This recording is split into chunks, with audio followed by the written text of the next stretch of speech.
Et si on allait au pays des trolls à vélo? Alors on est au mois de mars 2021, ça commence donc de Lille dans le nord de la France, donc à côté de la Belgique. Donc dès le premier jour on traverse la frontière vers la Belgique. Et le premier soir donc je dors dans un jardin qu'on me prête gratuitement, que vous apercevez à travers la photo avec la tente. Voilà, dès le lendemain je passe la frontière vers la Hollande et est hébergé à nouveau chez une personne qu'on aperçoit sur la photo à Breda en Hollande. Voilà, le lendemain je continue mon chemin à travers les forêts, les cigognes et les prairies et rejoins rapidement l'Allemagne. Vous n'aurez pas toutes les photos, mais donc en quelques jours je me retrouve en Allemagne et la neige me rejoint dans ce voyage. Pardon. Je serai à nouveau hébergé chez les Warm Showers, très cyclistes, de la petite fille, enfin des enfants jusqu'à la grand-mère, que vous apercevez ici en tricycle à vélo, qui m'a prêté son vélo d'ailleurs pour la photo. On voit aussi la photo du repas de famille auquel j'étais convié. Le lendemain, forte neige sur la route. Donc j'ai eu la chance, plutôt le malheur, de oublier mon pantalon de pluie. J'ai donc contacté mes hôtes de la veille qui me l'ont gentiment ramené. J'en ai profité pour faire une petite séquence vidéo de quelques secondes que vous allez voir tout de suite en attendant mon pantalon de pluie. C'est juste pour la neige, un souvenir. Je sais pas si on voit qu'il neige ou quoi, mais ça neigeote, sérieux, hein. Ça neigeote. J'ai fait une petite pause parce que j'attends mon pantalon de pluie que j'ai oublié chez les gens chez qui j'ai dormi hier. Voilà, donc petite pause sous l'abri en attendant que la personne vienne m'apporter gentiment mon pantalon de pluie qui va bien me servir parce que la neige ça mouille. Voilà, je dois être à 40 km au sud-ouest de Bremen. Voilà, donc dans le nord-ouest de l'Allemagne. En direct de Jujus le 6 avril 2021. Avec son super vélo dans ce 12e, 13e pays visité à vélo, s'il vous plaît, entre 2020 et 2021. Et voilà donc la suite de l'histoire. Toby est arrivé avec mon pantalon de pluie, ainsi que le soleil, d'ailleurs, vous pouvez l'apercevoir. Ensuite, je reprends ma route, et après avoir bivouaqué, le lendemain, première crevaison entre Bremen et Hambourg, que je rejoins ardemment. Et figurez-vous que j'ai dormi chez les proches de la même famille que les personnes de Bremen. Voilà, qui ont contacté d'autres personnes pour que je puisse dormir chez elles, que vous apercevez ici en photo. Comme d'habitude, j'ai été convié à dîner en famille avec eux également. Ensuite, donc, je m'oriente vers le nord de l'Allemagne et rencontre un autre couple qui m'aidera d'ailleurs à m'organiser pour la logistique, pour la traversée, disons discrète, de la frontière germano-danoise entre l'Allemagne et le Danemark. Voilà, très charmant couple de médecins allemands au nord de l'Allemagne. Et voilà, la frontière germano-danoise est passée. Je suis donc maintenant au Danemark et vous apercevez un shelter. Donc c'est ces petites cabanes qui permettent aux pêcheurs, aux campeurs, aux bivouaqueurs de s'abriter de la pluie et du vent. Wind shelter, exactement, le terme anglais. Voilà, donc il y avait même des pierres ce jour-là, on pouvait faire un petit feu, c'était super. Je me suis bien enfumé d'ailleurs, avec tout le vent qui rentrait vers le shelter. Vous verrez pas tous les bivouacs, hein, toutes les séquences, donc des fois ça peut vous paraître un peu rapide, mais il y a des jours sur lesquels j'ai pas pris de photos, sûrement parce que j'étais trop fatigué. Voilà. D'ailleurs le lendemain, le jour était assez difficile, mais j'ai quand même pris une photo pour immortaliser. La température était glaciale aux alentours de 0 degré, mais avec un vent de face très fort. donc les vents du nord de l'Europe, hein, au sud de la Norvège, on est déjà au Danemark là. Je sentais plus mes doigts, donc vous voyez une petite photo où j'étais peu fier de mon état de fraîcheur assez avancé. Voilà, donc j'ai réussi à contacter des Warm Shower, donc des cyclistes du réseau Warm Shower qui m'ont hébergé. Un couple d'anciens, disons, retraités, Warm Shower, très gentils, que vous apercevez sur la photo, qui m'ont hébergé, qui m'ont sauvé de ce froid pluvieux. Voilà, et qui m'ont mis sur la bonne direction après quelques échanges aussi pour rejoindre l'autre rive, parce qu'il y a des îles au Danemark, et donc j'ai dû prendre un train ensuite. Voilà, donc on aperçoit la gare. Il y a quelques kilomètres en train, pas beaucoup, rassurez-vous, hein. C'est que des petites étapes intermédiaires. Voilà, c'est quand même un voyage à vélo à la base. Et donc j'ai bivouaqué à nouveau et dormi à côté d'un lac, à nouveau dans un wind shelter. Ça c'est assez sympa en Scandinavie, hein. Donc dans tous ces pays du Nord, on trouve facilement des wind shelters et des applications d'ailleurs pour les repérer plus ou moins bien. Voilà, donc là il faisait un peu meilleur. Le toit du wind shelter à l'intérieur était un peu bas, donc c'était un peu difficile de mettre la tente, donc j'ai dormi juste directement avec le sac de couchage. Quasiment à la belle étoile, quoi, hein, mais bon, bien couvert. Voilà, donc ça m'a permis de admirer le paysage tout en me reposant. Ensuite, j'ai pris la route vers Copenhague. C'est vraiment une ville du vélo. On aperçoit la gare ici avec beaucoup de vélos stationnés. Et donc à la capitale, Copenhague, j'ai été hébergé également chez une très gentille sportive Warm Shower. On aperçoit son super vélo au-dessus du canapé jusqu'au lendemain. Donc pour ensuite traverser la mer via un train sur donc un pont, hein, entre Copenhague et Malmö, au sud de la Suède. Je précise que je suis passé donc par la Suède, car pendant cette pandémie, il n'y avait pas beaucoup de frontières ouvertes et de possibilités de bateaux au nord du Danemark, donc j'étais obligé de passer par la voie terrestre pour rejoindre la partie Suède en vue d'aller en Norvège. Je vous expliquerai plus tard. Voilà, donc les trains entre parenthèses sont très bien équipés dans ces régions pour les cyclistes. Et ensuite, donc l'arrivée en gare de Malmö, au sud de la Suède.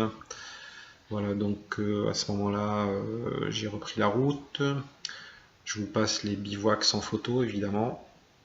Là, c'est une rencontre très sympa d'un Suédois qui traverse le pays avec son chien et un petit trolley, un petit chariot, à pied et en courant. Hein, il alterne les activités sportives. Apparemment, il est assez connu en Suède. Il était très content aussi de rencontrer un Français un peu dans son style d'aventure que j'étais. Voilà, donc petit clin d'œil sympa avec son beau malinois. Voilà, on aperçoit la côte donc que je remonte suédoise en direction donc de Göteborg. Voilà. Hein, les wind shelters, donc les petits abris, continuent à être très présents, hein, et très bien équipés, de mieux en mieux équipés d'ailleurs, plus on monte vers le nord, ils étaient de mieux en mieux équipés. Hein, c'est-à-dire il y a des toilettes facilement à disposition, c'est vraiment super ces wind shelters. Je suis très content. Voilà, je remonte donc la côte sud-ouest de la Suède en direction de Helsingborg et Göteborg ensuite. Voilà, donc quelques bivouacs. Nous sommes déjà le 17 ou 18 avril sur les photos et donc je suis parti le 31 mars. Donc ça fait déjà bientôt 3 semaines. Hein, il s'agit d'un résumé ici, que je suis parti de Lille Voilà, donc à 100 km environ de Göteborg, j'ai rencontré donc à nouveau un couple du réseau de cyclistes Warm Shower, qu'on voit ici en train de réparer leur voiture, avec une très jolie maison en bois, qui m'ont hébergé une nuit un peu avant d'arriver à Göteborg. Ensuite, donc dans la grande ville de Göteborg, j'ai rencontré un francophone, bon Rui, pour pas le citer. C'était super sympa, il m'a fait visiter la ville. On a même eu la chance de voir des terrasses de café ouvertes avec des personnes sans masque. Je le précise car à l'époque, c'était pas possible en France. Hein, donc c'était assez exceptionnel pour moi de pouvoir voir une vie normale. Voilà, un petit clin d'œil à AstraZeneca dont le siège est en Suède, devant lequel on est passé. Ensuite, j'ai continué donc ma route, toujours quelques petits bivouacs dans les fameux wind shelters. Voilà, donc là un petit clin d'œil à un super wind shelter dans lequel il y a carrément une cheminée intégrée, où j'ai pu faire un feu dedans. C'était assez exceptionnel. En plus, j'étais vraiment en retrait de la civilisation, aux abords d'un lac. C'était vraiment merveilleux. Voilà. Ensuite, donc plus vers pas loin du sud de la Norvège, mais toujours sur la côte ouest suédoise. Donc j'ai rencontré Kenneth, qui est un prêtre, voilà, donc qui est voyageur à vélo également, qui a à peu près l'âge de la retraite, et qui m'a hébergé également chez lui. Voilà, donc j'ai commencé ensuite à rencontrer un petit peu de neige, hein, en avril, il y a encore de la neige. Je suis parti un peu trop tôt, je pense, que je voulais éviter le climat très froid, et c'est vrai qu'il y avait quand même des températures assez fraîches, surtout en m'avançant vers le nord, évidemment. Voilà, donc après avoir quitté Kenneth, donc là on aperçoit une station de ski dans laquelle je me suis plus ou moins réfugié. Je me suis même barricadé parce qu'il y avait un fort vent. C'était un petit peu compliqué, voilà, parce qu'il y avait de la neige et du vent. Donc je commençais à m'enfoncer dans la nature hostile. Et voilà, donc là vous m'apercevez sur un chemin que j'ai emprunté parce que je me dirigeais vers un wind shelter, donc un chemin tout blanc de neige. Et finalement, j'ai jamais trouvé ce wind shelter, et j'ai eu une petite péripétie parce que en fait, sur l'indication GPS que j'utilisais pour trouver ce wind shelter, donc sur une appli qui permet de trouver les endroits pour se réfugier, il fallait monter après être monté, donc après avoir suivi donc ce chemin de neige. Il fallait tourner vers la gauche, c'était en fin de journée, en plus j'avais plus de batterie à un moment donné, il fallait monter sur la colline sur la gauche, donc j'ai dû pousser mon vélo. Le problème c'est que c'était enneigé, et je voyais pas où je marchais. Du coup il y avait une rivière, j'ai marché dans l'eau glacée, je me suis retrouvé les pieds trempés, gelés. Donc là vous voyez sur la photo, je me suis récupéré en mettant des sachets dans mes chaussures pour me protéger un petit peu du froid mouillé de mes pieds. Et j'ai un petit peu paniqué, j'ai un peu stressé parce que je savais pas où dormir, j'avais plus de réseau, plus de batterie, et puis je trouvais pas d'abri. Et il faisait froid, et bon voilà, donc je sais pas si vous avez remarqué, mais j'avais un matelas assez fin, ce qu'on fait de très simple dans les magasins de sport là, donc en aspect gris métal, gris aluminium.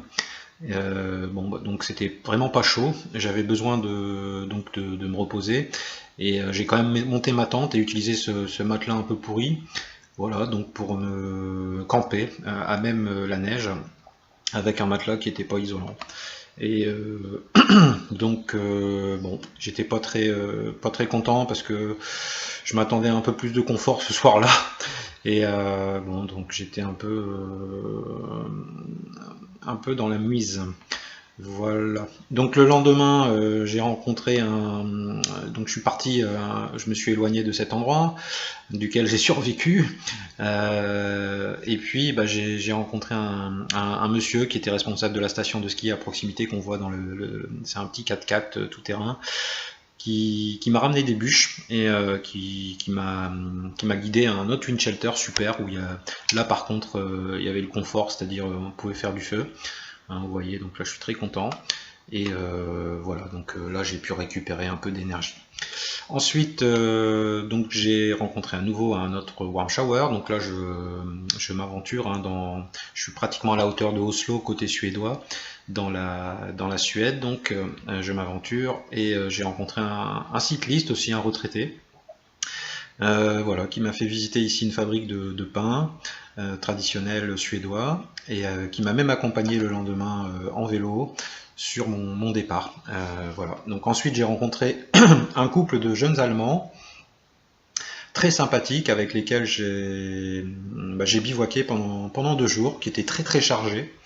Et bon voilà, donc qui m'ont accompagné avec leur gros vélo, enfin leur gros chargement, et avec qui on a partagé des soirées, donc 2 soirées, et puis un feu. Voilà. Ensuite j'ai continué ma route, on n'avait pas tout à fait le même rythme, j'étais un peu plus léger, et donc moins chargé, donc hein, forcément. Voilà, donc j'ai allé un peu plus vite. Et donc ils ont été sur la côte, et moi je me suis aventuré vers l'intérieur des terres. Voilà, puis on aperçoit encore de la neige, un wind shelter, donc là je passe en revue rapidement, ça devient un petit peu répétitif les wind shelters, mais c'était magnifique. Voilà, donc on commençait un peu à avoir des cerfs et puis des indications d'élan, attention aux élans sur la route. Voilà, donc des wind shelters de plus en plus sophistiqués, là ça fait carrément chalet, hein, tout ça c'est gratuit, c'est super. Voilà, donc après j'avance vers la frontière norvégienne qui est bon, bah, théoriquement fermée à cause de la pandémie, hein, donc bon, on va voir ce qu'on peut faire. Voilà, là on voit une photo d'un lac gelé. Les températures étaient négatives la nuit là, à ce moment-là, donc c'était de l'ordre de moins 5, moins 10. Voilà. Donc j'ai encore croisé, donc rencontré plutôt une très charmante warm shower, donc chez son compagnon qui tenait une ferme avec des vaches, donc des vaches laitières, et qui m'a reçu donc pas loin de la frontière norvégienne, avec qui j'ai discuté donc de mon projet d'aller jusqu'au Cap Nord.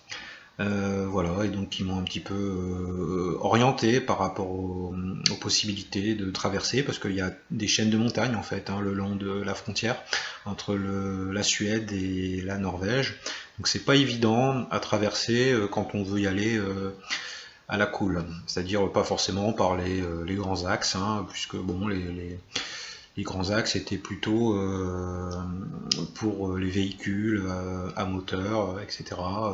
Et puis il y a des contrôles. Moi, j'avais pas forcément envie de passer par les voies officielles, hein, voilà.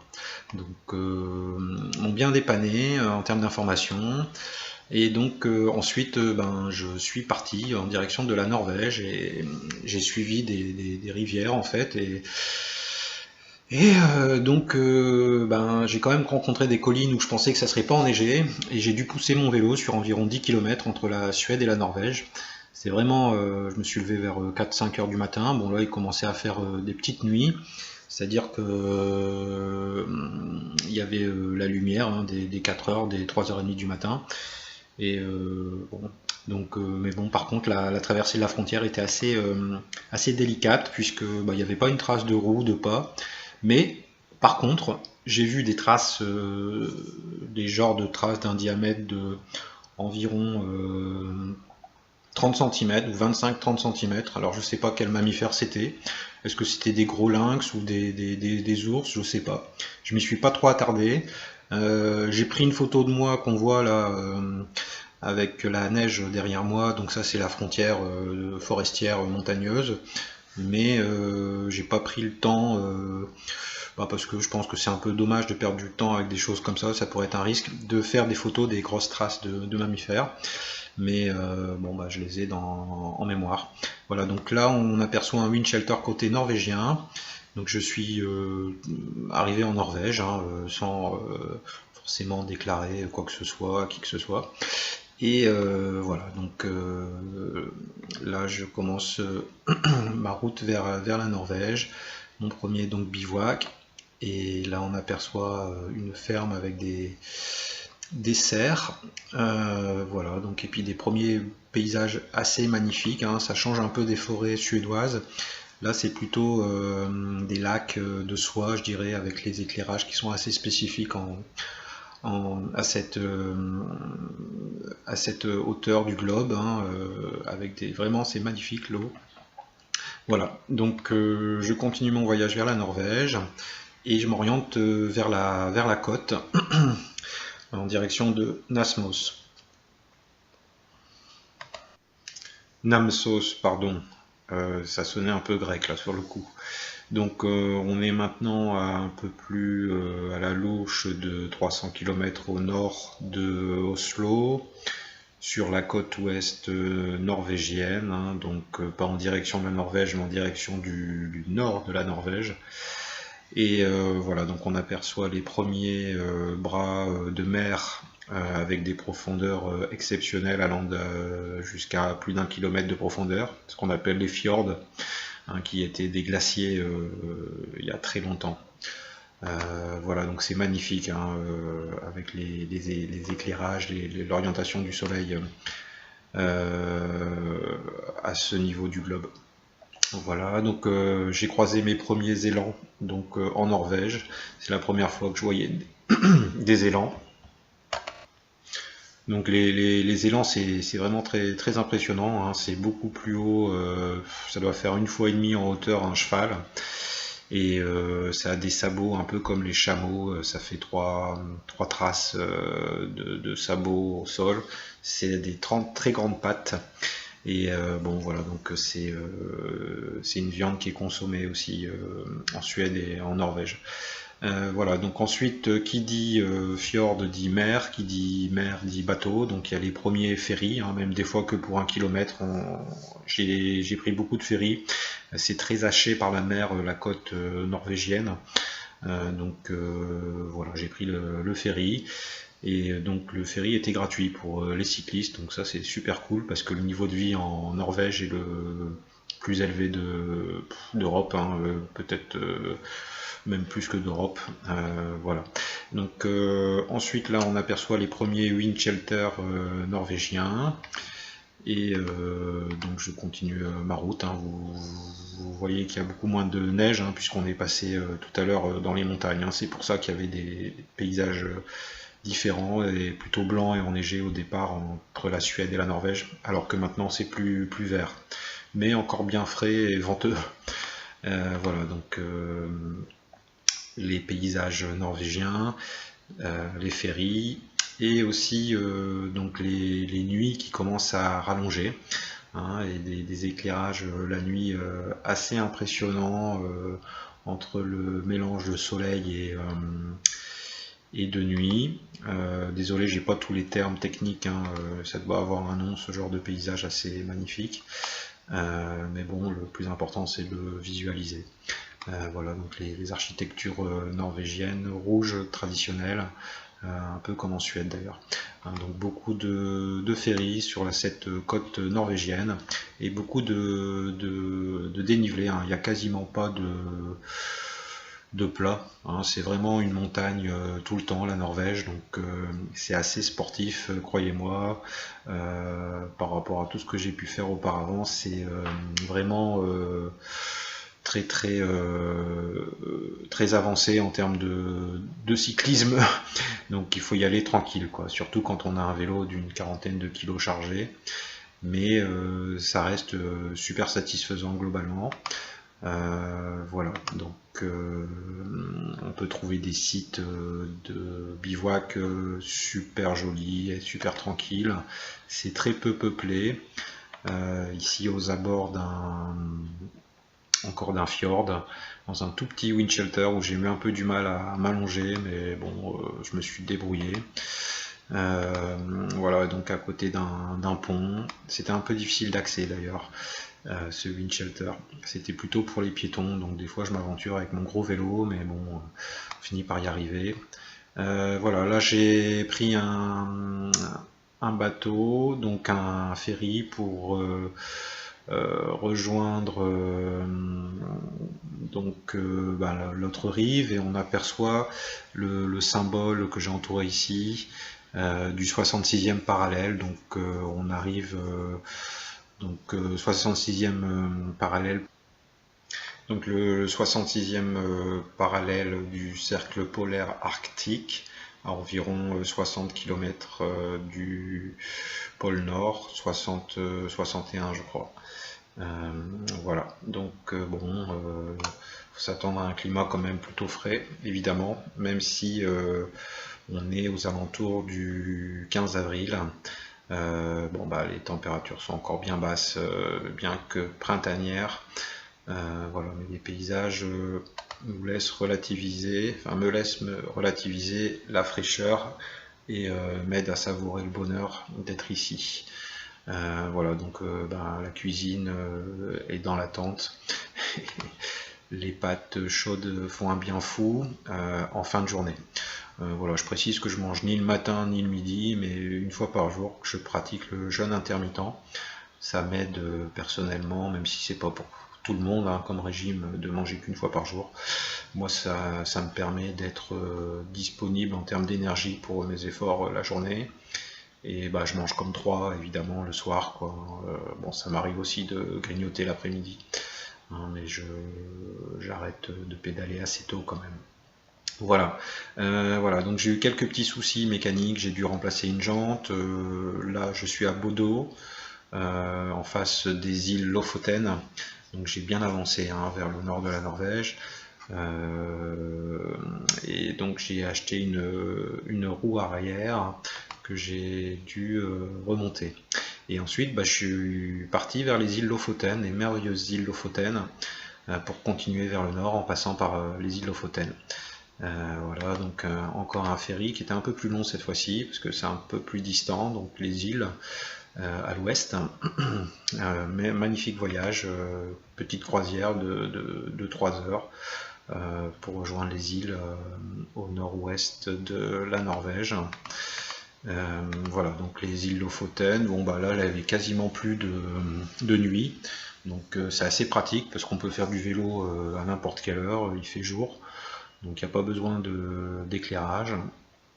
Et voilà, donc les îles Lofoten sont réputées pour les poissons séchés qu'on aperçoit ici. Je crois que c'est des morues, je sais plus le terme exact, ou des sèches, enfin, en tout cas elles sont séchées et très salées, donc voilà, c'est une tradition en Norvège. D'ailleurs, ça sent assez bon. Voilà, donc les îles Lofoten avec des très très jolies plages. Voilà, donc ça c'était un wind shelter en face de la mer, assez exceptionnel, avec une architecture comme un petit bungalow à étage, spécialement fait pour les cyclistes, qui m'avait été recommandé par une warm shower, d'ailleurs, que j'ai rencontré le lendemain, au nord des îles Lofoten. Voilà, donc là le lendemain matin, j'ai croisé un élan matinal aussi, qui était dans un jardin en fait, prêt à traverser la route. Je sais pas trop ce qu'il faisait, c'est assez rare de les voir si près. On aperçoit ses grandes pattes. Voilà, et puis des moutons un peu plus charnus ou plus couverts, disons, que par chez nous, avec une belle fourrure. Voilà, et puis quelques autres oiseaux à bec orange et noir et blanc, dont j'ai plus le nom, et qui sont assez répandus dans le cercle arctique. Voilà, donc ensuite il y avait une fête, là c'était le 17 mai, une fête nationale, je sais plus, c'est la fête nationale norvégienne. Voilà, ici vous avez fait un fjord magnifique. Et là j'ai squatté une petite baraque de pêcheurs en fait, où il y a vraiment tout le confort, donc j'ai pu mettre ma tente à côté de la gauche de la table et puis manger sur la table. En plus il y avait du soleil, donc c'était super, puis j'étais protégé du vent. Très heureux le Sami, voilà, qu'on aperçoit ici en mode sculpture aérodynamique. Voilà.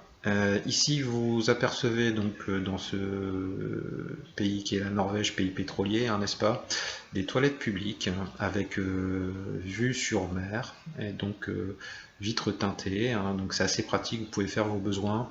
Ça me changeait un peu de les faire dans la nature avec une vitrine miroir vue sur mer. J'avais jamais vu ça de ma vie. J'ai trouvé ça extra. Voilà, avec une infrastructure en béton à l'extérieur assez imposante.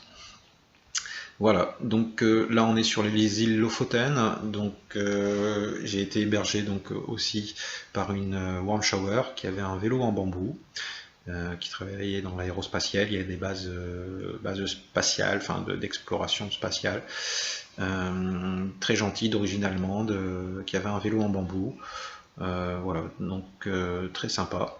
Donc ensuite, je suis retourné donc vers la côte en direction de Tromsø. J'ai repris un ferry et donc j'ai rejoint le continent.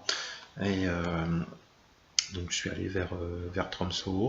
Des fois, il y a des petites infrastructures comme ça. Je prends des photos assez sympas avec le vélo et la vue sur la mer.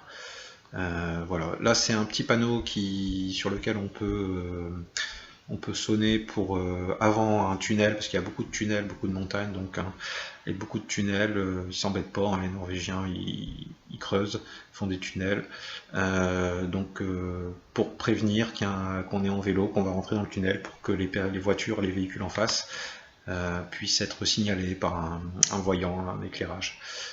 Voilà, donc ensuite je suis arrivé un peu plus loin, je crois que c'est encore 300 km de la côte après avoir débarqué des îles Lofoten, à Tromsø. Tromsø c'est quand même une grande ville, je crois que c'est la ville la plus peuplée du cercle arctique, hein, donc au nord du 66e parallèle à 360 degrés au niveau du globe, il n'y a pas d'autre ville plus peuplée.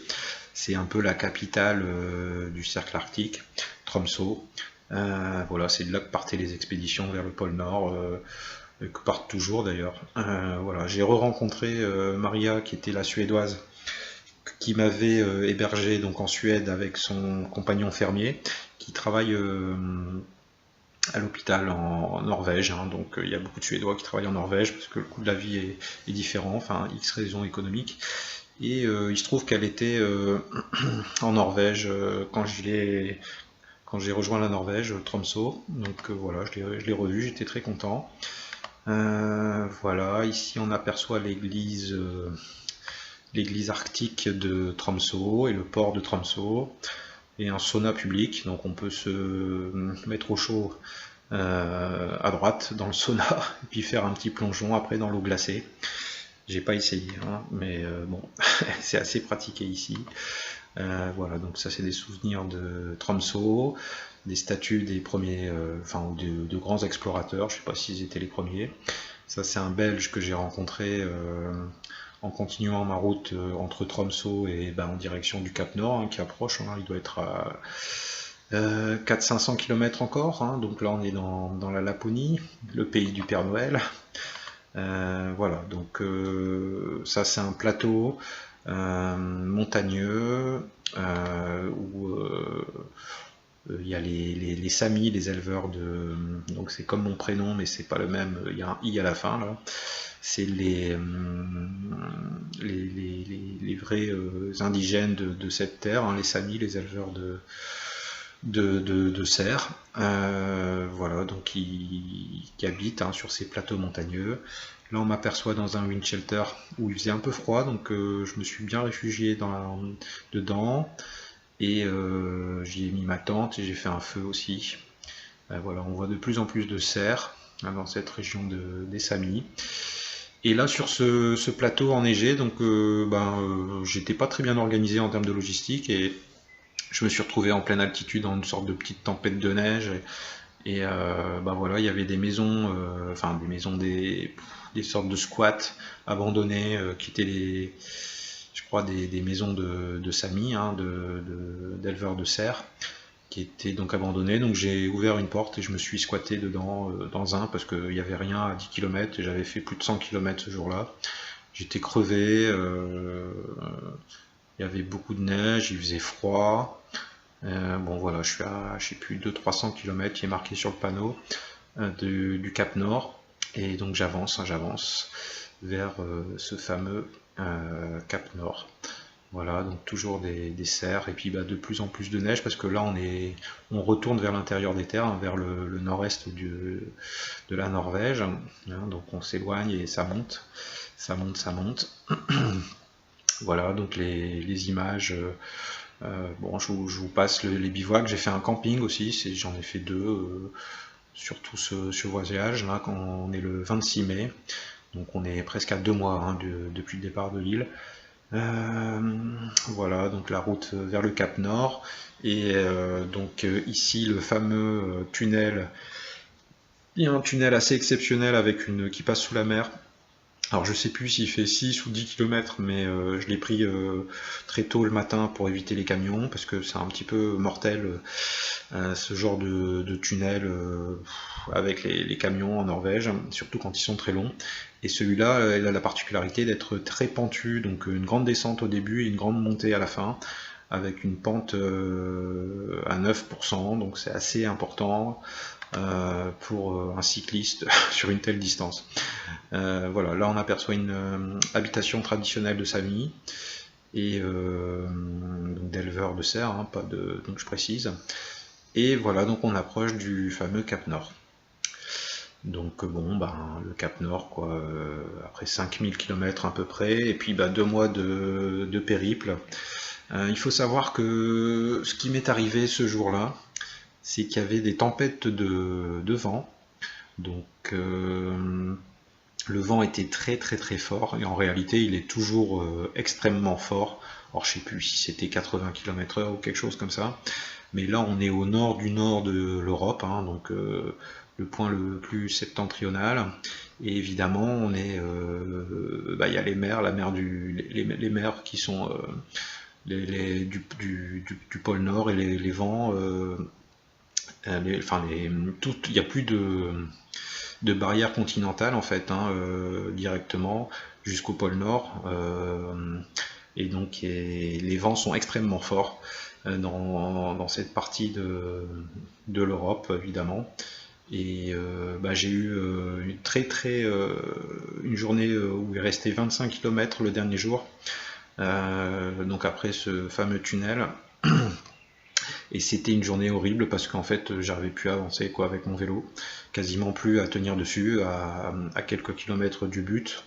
À un moment donné j'ai même marché sur 500 mètres, j'avais presque envie de pleurer, hein, parce que après un tel effort, une telle distance depuis le nord de la France jusque là, arrivé le dernier jour, et puis en fait j'avais jamais eu autant de vent que ce dernier jour. Du coup, j'étais assez, comment dire, exténué, quoi, par l'effort et puis la situation extrême d'avoir fait tout ça, et puis le dernier jour de devoir s'arrêter. Je me suis demandé si déjà il n'y avait pas grand monde, et puis en même temps je me suis demandé si j'allais pas devoir demander de l'aide aux 2-3 véhicules qui passaient. Bon, finalement le vent tournait un petit peu, et puis j'ai réussi à rejoindre le Cap Nord. Et donc, le but en fait, hein, même ce qui compte c'est pas le but mais le chemin. Mais bon, voilà, donc je suis arrivé à ce point qui est symbolisé par ce globe.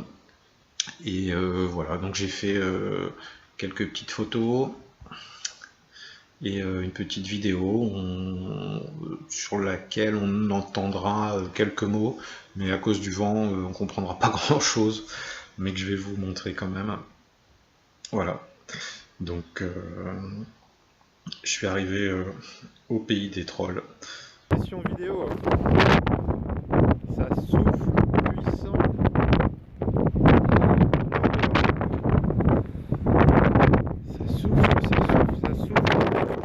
Ça souffle, c'était dur ce matin, c'était dur, je pensais que mon vélo il allait s'envoler. Du coup j'ai dû m'arrêter. J'ai poussé quelques centaines de mètres.